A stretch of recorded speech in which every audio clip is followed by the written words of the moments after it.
बानी चेयरमैन नंगे पाँव मदीना शरीफ के वापसी पर कमर जावेद बाजवा को कॉलें आना शुरू हो गई थीं। कमर जावेद बाजवा को कहा गया कि ये आप किस शख्स को लेकर आ गए, ऐसे लोग नहीं चाहिए, शरीयत ख़त्म करने लगे हैं और आप ऐसे शख्स को ले आए। इसके बाद बानी पीटीआई को यहूदी एजेंट कहना शुरू कर दिया गया। बुशरा बीबी का वीडियो बयान में बड़ा दावा।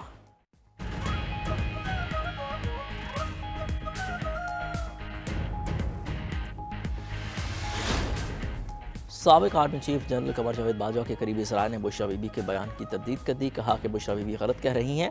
साबिक आर्मी चीफ को बानी पीटीआई की वापसी पर ऐसी कोई कॉल नहीं आई। साबिक आर्मी चीफ के करीबी सराय ने बताया कि कमर जावेद बाजवा कहते हैं वो खाना काबा जाकर ये बात करने को तैयार हैं कि बुशरा बीबी जो बात कर रही हैं वो झूठ है।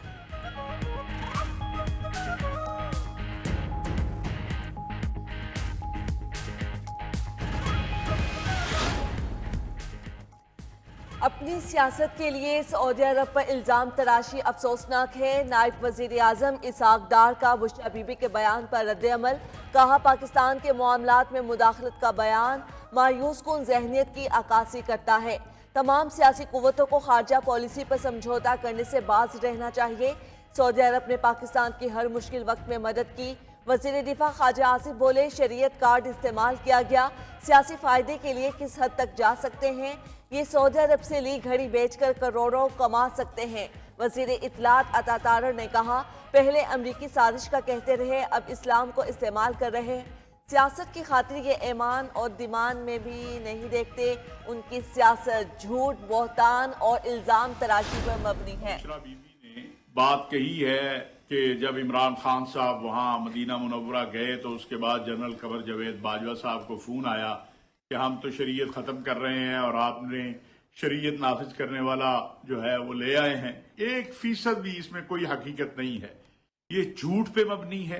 ये पाकिस्तान और सऊदी अरब के ताल्लुकात को खराब करने की एक कोशिश है।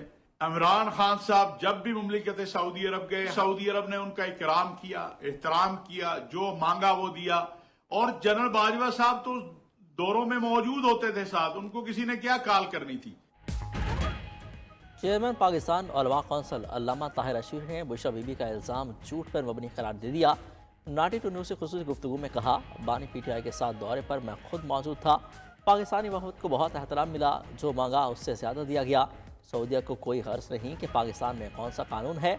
सऊदी अरब वाहिद मुल्क है जहाँ इस्लामी कानून नाफिज है। लोगों को असल तकलीफ ये है कि सऊदी सरमाकारी पाकिस्तान आ रही है।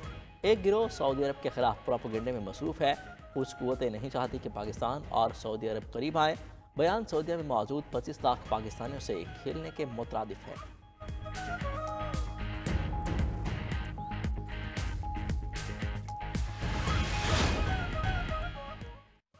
इस्लामाबाद हाई कोर्ट का मरवजा कानून के खिलाफ एहतिजाज की इजाज़त न देने का हुक्म।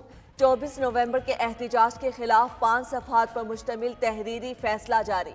सेक्रेटरी दाखिला को वज़ीर दाखिला या किसी मुनासिब शख्स की सरबराही में कमेटी तश्कील देने के अहकामात। कमेटी पीटीआई की क़यादत से राब्ता करे और बेलारूस के सदर के दौरे की हसासियत से आगाह करे। इंतज़ामिया की जिम्मेदारी है कानून की खिलाफ वर्जी ना होने दे, यकीनी बनाया जाए आम शहरियों के कारोबारी जिंदगी में रखना ना पड़े। चीफ जस्टिस आमिर फारूक की अदालत में समाअत के दौरान वजीर दाखिला मोहसिन नकवी भी पेश हुए। मोहसिन नकवी ने अदालत को बताया कि पिछली दफा भी एक अहलकार शहीद हुआ, 300 से ज्यादा अफगानी निकले थे। कोई मुज़ाकरात नहीं हो रहे। एक चीज़ मैं आपको क्लियर बता दूं, मुज़ाकरात ये धमकियों से नहीं होते। मैं खुद इस हक में हूँ कि हाँ, बातचीत होनी चाहिए मुल्क में हर एक के साथ, चाहे आप एक पार्टी नहीं, अगर किसी और के भी इशू है, कोई इशू है तो आपको बैठ के डिस्कस करना चाहिए। लेकिन ये तो कोई सूरत नहीं है कि धमकियाँ दें और उसके बाद कहें कि बातचीत करनी है, कोई सूरत नहीं है।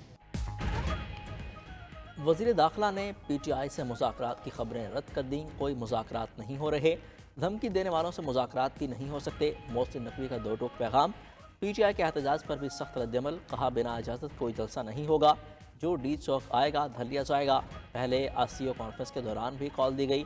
अब बेलारूस के सदर और पैंसठ रुकनी वफद की आमद पर भी एहतजाज का ऐलान कर दिया गया। कहा, एहतजाज से नहीं रोकते, लेकिन जहाँ एहतजाज है वहीं एहतजाज करें।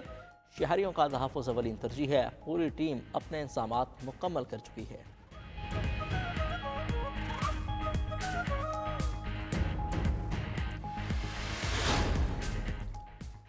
इस्लामाबाद हाई कोर्ट के हुक्म के बाद हर रैली और जलसा गैर कानूनी होगा। वफाकी वज़ीर इत्तलात तारिड़ की न्यूज़ कॉन्फ्रेंस, कहा कानून हाथ में लेने वालों से सख्ती से निपटा जाएगा। इस्लामाबाद में लश्कर कशी करने वालों की साजिश नाकाम हो गई। एहतजाज के दौरान सरकारी वसाइल के बेदरगी इस्तेमाल पर भी इजहार तशवीश, कहा सरकारी अफसरान किसी सियासी सरगर्मी में मुलव्विस नहीं हो सकते। वज़ीर दिफा ख्वाजा आसिफ ने बताया एपेक्स कमेटी के इजलास में अली बिन गंडापुर ने जलसे की इजाज़त न मिलने की शिकायत की थी। आर्मी चीफ ने कहा एहतजाज और वायलेंस का फ़र्क जानते हैं, एहतजाज की इजाज़त है, वायलेंस की नहीं।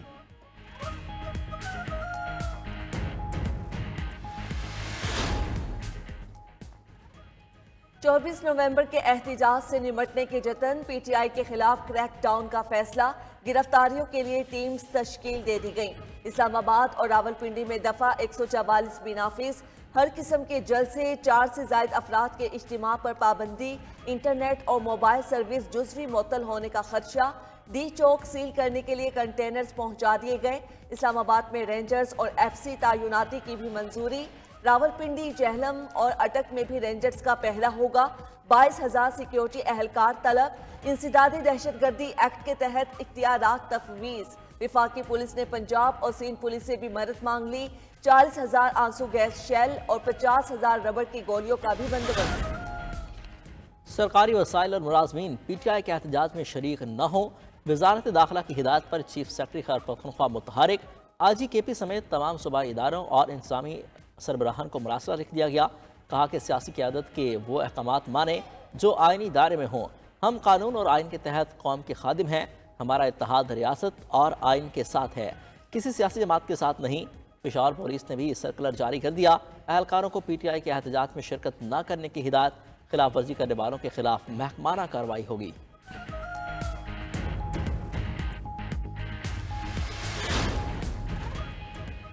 मुल्क में जो कुछ हो रहा है जिम्मेदार वफाकी हुकूमत है। पीटीआई रहनुमा असद कैसर ने चोरी शुदा मैंडेट की वापसी और बानी पीटीआई की रिहाई का मुतालबा दोहरा दिया। कहा फ़कत कानून की हुक्मरानी चाहते हैं। बानी पीटीआई की हमशीरा अलीमा खान ने भी दो टोक पैगाम दे दिया। कहा एहतजाज हर सूरत होगा, मकसद अदलिया की आज़ादी और सियासी असीरान की रिहाई है। समझे थे तो शहाना 2 केस के फैसले के बाद बानी को रिहाई मिलेगी, लेकिन मुजाहिका खेज मुकदमे में गिरफ्तारी डाल दी गई। बैरिस्टर सैफ ने एहतजाज से कबल पीटीआई कारकुनों की पकड़ धकड़ समझ से बालातर करार दे दी। तंज किया कि इससे हुकूमत की हवास बाख्तगी साफ जाहिर हो रही है।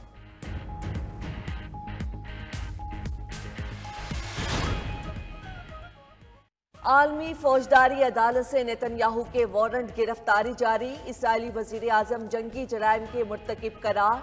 साबिक इसराइली वजीर दिफा योव गैलेंट के भी वारंट गिरफ्तारी जारी। यूरोपीय यूनियन, इटली और बरतानवी कानून साज भी नेतन्याहू के खिलाफ इसराइली वजीर आजम के वारंट गिरफ्तारी की हिमायत कर दी। सरबराह यूरोपीय यूनियन खारजा पॉलिसी जोसेफ बोरेल ने कहा आलमी अदालत के फैसले का एहतराम और इस पर अमल होना चाहिए। अतालवी वजीर दिफा ने नेतन्याहू को खबरदार कर दिया। कहा इसराइली वजीर आजम इटली दाखिल हुए तो गिरफ्तार कर लेंगे। बरतानवी कानून साजों ने आलमी अदालत का फैसला इंसाफ और अमन की तरफ पहला कदम करार दे दिया। दूसरी जानिब तर्जुमान व्हाइट हाउस ने आलमी अदालत पर ही पाबंदियां लगाने का इंदिया दे दिया। सेनेट में रिपब्लिकन्स की मुखालफत पर मैट कैटन्स के अटॉर्नी जनरल से बनने से माजरत। मैट कैटन्स ने अपना नाम वापस ले लिया। बोले कोई गलत काम नहीं किया। ट्रंप इंसामिया के लिए खरफशार बनने से बचना चाहता हूँ। नौमुंतखब अमरीकी सदर ने पे मॉन्डी की अटॉर्नी जनरल के लिए नामजद कर दिया।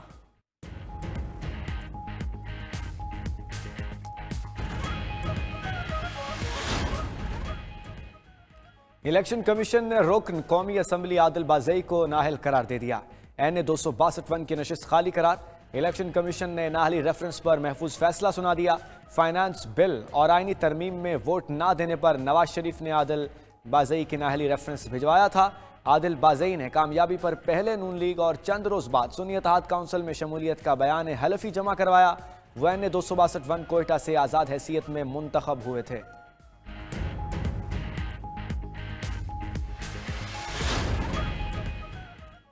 बानी पीटीआई का 5 रोजा जिस्मानी रिमांड मंजूर। रिमांड अडियाला जेल में इंसदादे दहशतगर्दी अदालत ने दिया। बानी पीटीआई को थाना न्यू टाउन केस में पेश किया गया था।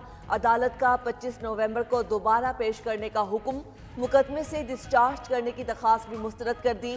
तोशाखाना 2 केस में आज भी फर्दे जुर्म आयद न हो सकी, समाअत 27 नवंबर तक मुलतवी।